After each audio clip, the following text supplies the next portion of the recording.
उद्घाटन के बाद से ही समृद्धि हाईवे पर दुर्घटनाओं का दौर चल रहा था।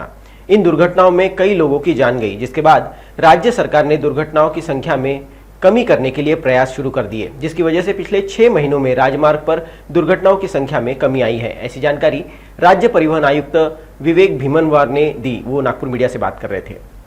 बघा, 15 वर्षापूर्वीचे म्हणजे आज इतके वाहन रजिस्टर झालेले आहे। आज जर आपण बघितलं तर महाराष्ट्रामध्ये 3 कोटी वाहन रजिस्टर झालेले दिसतात।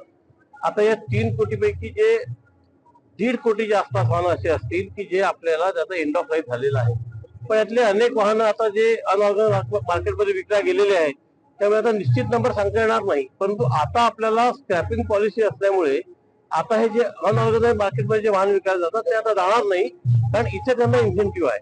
इथे त्यांना स्क्रॅपची हवी जास्त मिळणार आहे, टॅक्स मध्ये इन्सेंटिव्ह आहे, त्यांची जुना जो पेंडिंग टॅक्स आहे त्याच्यामध्ये माफी आहे आणि त्याला एक सर्टिफिकेट पॉइंट मिळणार आहे।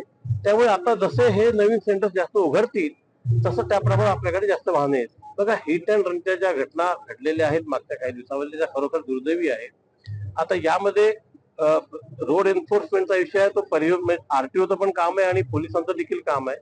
आता या ठिकाणी या हिट अँड रनच्या घटना थांबवण्याकरता आता आपण शहरामध्ये आपण आता सीसीटीव्ही कॅमेरे लावतोय, काही ठिकाणी लावलेले आहेत। आमच्याकडे आम्ही आता इंटरसेप्टर व्हेकल्सची संख्या वाढवलेली आहे। जवळपास आम्हाला 200 नवीन वाहनं मिळाली आहेत, ते देखील आम्ही ऑन रोड एन्फोर्समेंट करतोय।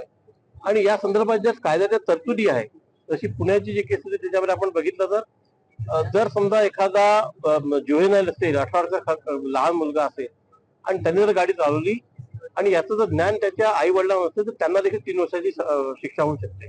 आपण हे देखील सगळे सेक्टर आपण इन्व्होक केलेले आहेत आणि निश्चितपणे आम्ही रोड एन्फोर्समेंट वाढवू आणि अशा घटना आम्ही कंट्रोल करू।